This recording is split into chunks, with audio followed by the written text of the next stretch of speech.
টাটকা ফুলকপি, ফুলকপি দিয়ে আলু দিয়ে ডিম দিয়ে মটরশুঁটি দিয়ে করবো। ফুটি ফুটি যে করে।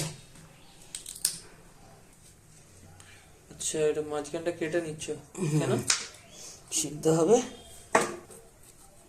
চাই না নিচ্ছ একসাথে সিদ্ধ হয়ে যাবে। জলে ঢেলে দেবে, দেখছ ফুটুক, ময়লা থাকলে বেরিয়ে যাবে। আচ্ছা, তাহলে সিদ্ধ তো হয়ে যাবে। বয়েল হচ্ছে আর কি গরম জলে। একটু জল দিই, এবার দুটো একসাথে সিদ্ধ হবে, তাই তো? বয়েল হবে, একটুখানি ফুটবে না। ওই হলো ব্যাপারটা কিছু। ডিমটা ছাড়িয়ে নিই, ওর মধ্যে দিয়ে দেবো, ফেলে দিলাম। এটা হচ্ছে ময়লাটা। ওই ধুয়ে নিয়েছে, ওই যে কপির ভিতরে ময়লা।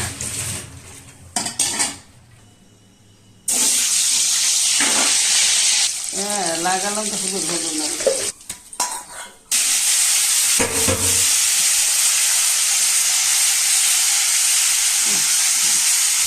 এটা ভেজে তুলবো, তারপর আলু ভাজবো। কাঁচা গন্ধ কেটে গেছে, ভাজা ভাজা হয়ে গেছে, উঠিয়ে দিলাম। পরে কপি খেয়ে নিয়েছে। হ্যাঁ, কবিটা সব তেল খেয়ে নিচ্ছে। হ্যাঁ, তাহলে কবিটাকে চিপে তেল বার করে ফেলবি নাকি? চিপলে তেল বেরোয় যা।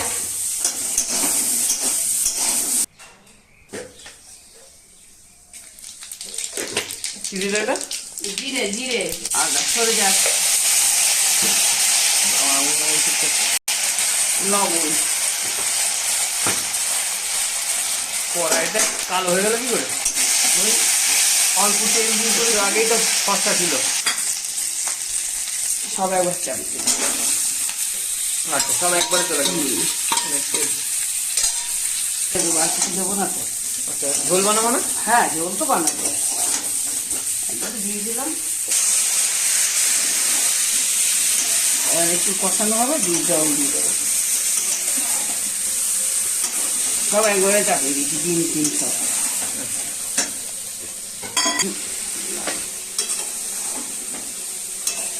জিরে দিলে আর লবণ।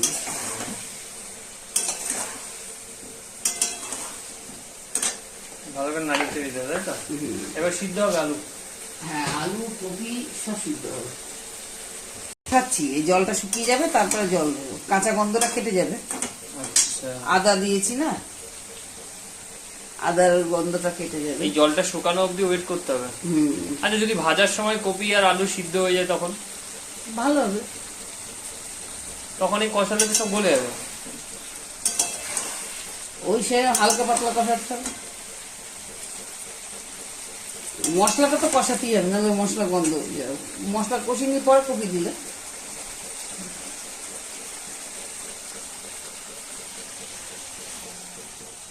সিদ্ধ হয়ে যাবে।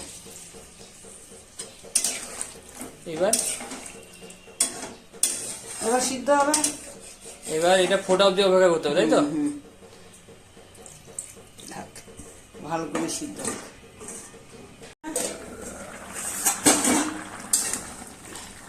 রেডি।